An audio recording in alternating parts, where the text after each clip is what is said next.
अस्सलाम वालेकुम दोस्तों, मैं मोहम्मद शब्बीर कायम खानी। दोस्तों, हमारे इस यूट्यूब चैनल में आपका स्वागत है। दोस्तों, आज हम बात करेंगे बैरिन के बारे में कि बैरिन के लिए मेडिकल प्रोफेशनल है वो कौन सी एग्ज़ाम लिखें और इनकी क्या प्रोसेस है, कौन कौन से डॉक्यूमेंट की नीड है और क्या पास मार्किंग है और कितनी इनकी फ़ीस है।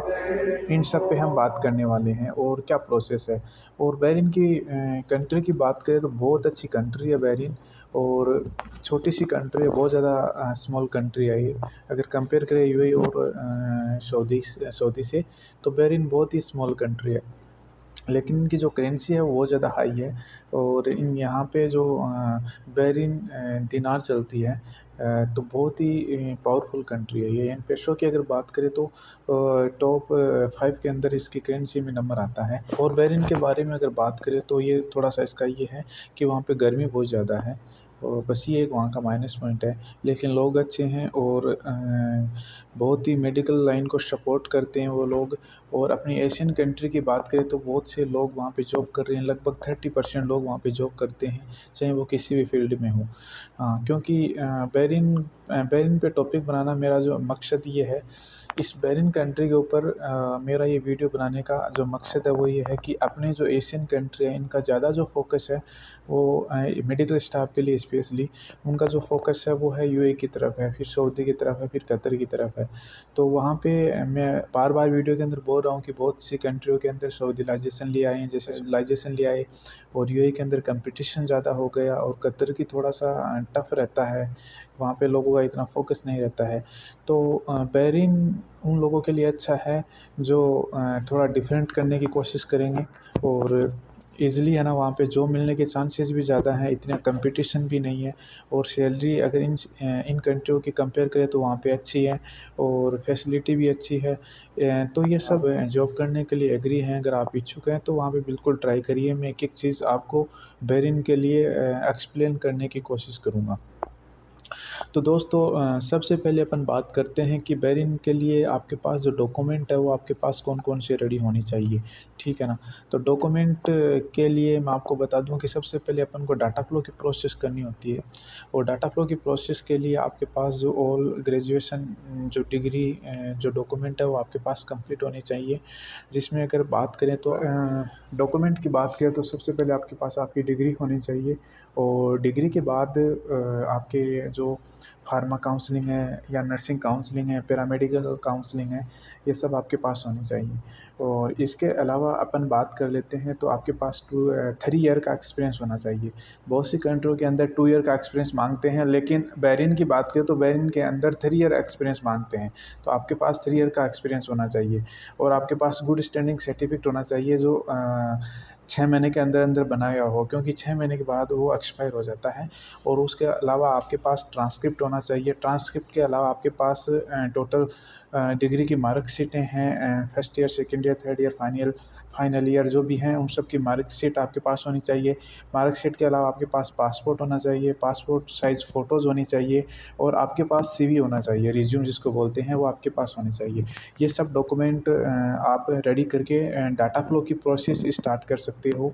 चाहे फार्मासिस्ट हो, चाहे डॉक्टर हो, जनरल प्रैक्टिशनर हो, इसके अलावा नर्स हो, लैब टेक्नीशियन हो, फिजियोथेरेपिस्ट हो, डेंटल भी, यानी जो फील्ड है सबके सेम प्रोसेस है, सेम डॉक्यूमेंट की नीड रहती है और सेम सिस्टम रहता है। अब आपको क्या करना है कि डाटा फ्लो की प्रोसेस कंप्लीट हो गई तो आप एग्ज़ाम बुक करिए।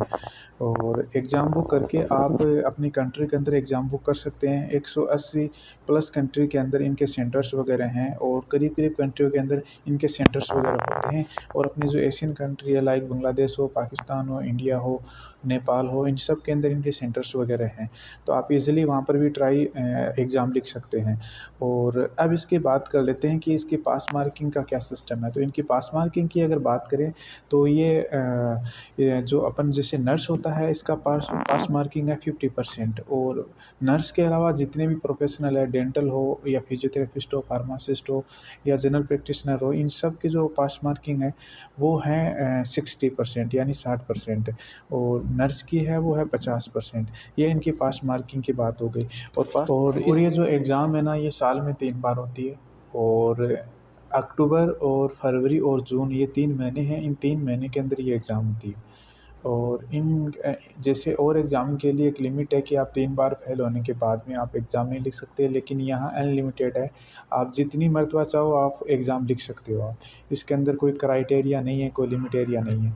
और इसके अलावा अगर इसकी फ़ीस की बात करें तो फार्मासिस्ट है, डेंटल है, फिजियोथेरेपिस्ट है, ये जितनी हैं, तो इनकी जो फ़ीसेज़ होती है, जो अपन डॉक्यूमेंट सबमिट करते हैं, तो इनकी जो फ़ीस होती है वो 20 केटी होती है, ठीक है। और अगर कोई एमबीबीएस है, जनरल प्रैक्टिशनर, तो उसकी जो फ़ीस है वो 60 केटी है। और इसके अलावा अगर अपन बात करें स्पेशलिस्ट है कोई, जैसे गायनोलॉजिस्ट हो गया या सर्जन हो गया या फिर कोई स्किन स्पेशलिस्ट हो गया या पीडियाट्रिक हो गया, तो इनकी जो फ़ीस है वो 80 दिनार है। यानी जो बहरीन की जो दिनार है वो 80 है। और इसके अलावा अगर अपन बात करें जो कंसल्टेंट है, स्पेशलिस्ट से जो ऊपर होता है, जो कंसल्टेंट होता है, उसकी जो फ़ीस होती है वो यानी 100 बहरीन दिनार होती है। तो ये इनकी फ़ीस का सिस्टम हो गया। और इसके अलावा मैंने आपको बता दिया कि 180 कंट्रियों के अंदर ये एग्ज़ाम लिखी जाती है और आप अपनी कंट्री के अंदर ईज़िली एग्ज़ाम लिख सकते हो। और जब आप आपने जब एग्ज़ाम पास कर लिया, उसके बाद क्या होता है कि आपको है ना वहाँ पे जॉब सर्च करके वहाँ से अपॉइंटमेंट लेटर मंगाना होता है। आप अपॉइंटमेंट लेटर मंगाने के बाद में फिर आप जैसे वहाँ पहुँच गए, तो वहाँ पे अब क्या होगा कि वहाँ की जो LMRA यानी रेगुलर मार्केटिंग रेगुलेशंस अथॉरिटी होती है, वहाँ से आपको है ना डॉक्यूमेंट वगैरह है ना सबमिट कराने होते हैं। वर्क वीज़ा परमिशन के लिए वहाँ पे आपको जैसे CPR सर्टिफिकेट है या फिर हेल्थ फिटनेस सर्टिफिकेट है, और ये सब चीज़ें वहाँ पे मतलब ये प्रोसेस होती है, लंबी प्रोसेस होती है। एक अलग वीडियो बनाने की कोशिश करूँगा इंशाल्लाह मैं इस पे, वो आपके हो जाएगी। वो सब कंप्लीट होने के बाद में फिर आपके मतलब वहाँ पे कुछ फ़ीस पे करके आपको वहाँ पे रजिस्ट्रेशन करवाना होता है, और रजिस्ट्रेशन करवाने के बाद में आपको अलाउ कर दिया जाएगा कि आप प्रैक्टिस कर सकते हो। पास मार्क 50% है, और इसके अलावा जितने प्रोफेशनल है उनके लिए 60% मस्ट है, यानी पास मार्किंग के लिए आपको 60% लानी होंगी। नर्स के लिए स्पेशली छूट दी गई है कि वो 10% कम यानी 50% के अंदर पास हो जाता है ईज़िली। और इसके एग्ज़ाम की बात करें तो इसके अंदर 100 क्वेश्चन पूछे जाते हैं MCQs, और आपके पास 2.5 घंटे का टाइम होता है। और इसके अलावा अगर अपन बात करें कि फार्मासिस्ट का सिलेबस क्या होता है, तो फार्मासिस्ट का जो सिलेबस होता है वो इसके अंदर आपसे फार्माकोलॉजी पूछी जाती है और केस स्टडी पूछी जाती है। और इसके अलावा अगर अपन बात करें तो क्लिनिक फार्मासिस्ट है ना, इन जो क्लिनिक जो फार्मेसी होती है उनसे रिलेटेड वो क्वेश्चंस वगैरह पूछ सकते हैं, और वहाँ के जो लॉ वगैरह हैं, रूल वगैरह हैं, उन पे वो पूछ सकते हैं। तो ये इनका फार्मासिस्ट का सिलेबस हो गया, मटेरियल हो गया एग्ज़ाम के अंदर आने वाला।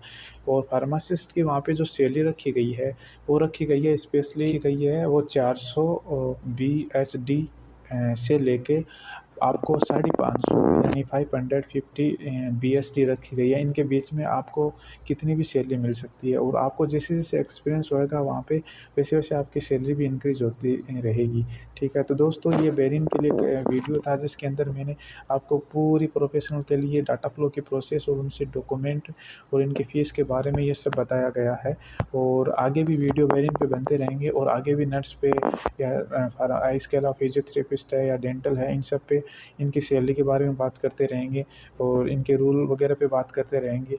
क्योंकि वीडियो बहुत बड़ा हो गया इसलिए मैंने फार्मासिस्ट का सिलेबस बताया है और फार्मासिस्ट की सैलरी बताई है। अगले वीडियो के अंदर और सब कुछ बताने की कोशिश करूँगा। और दोस्तों अगर ये वीडियो आपको पसंद आया है तो आप इसको लाइक करिए और सब्सक्राइब करिए और बेल आइकन को दबाइए ताकि वीडियो सबसे पहले आपको मिल सके। और दोस्तों आप मेरे से व्हाट्सएप पे संपर्क कर सकते हैं, मेरे व्हाट्सएप नंबर दिए हुए हैं। और इसके अलावा आप मेरे से फेसबुक पे जुड़ सकते हैं, फेसबुक का लिंक यहाँ दिया हुआ है। और इसके अलावा आप मेरे से इंस्टाग्राम पे भी जुड़ सकते हैं, इंस्टाग्राम का लिंक भी दिया हुआ है और स्क्रीन पे चल भी रहा है कि किस नाम से मेरा इंस्टाग्राम है, तो वहाँ जाके आप मेरे को फॉलो कर सकते हैं। और इसके अलावा आपसे रिक्वेस्ट करूँगा कि आप मेरे इस चैनल को लाइक करिए, शेयर करिए और सब्सक्राइब करिए।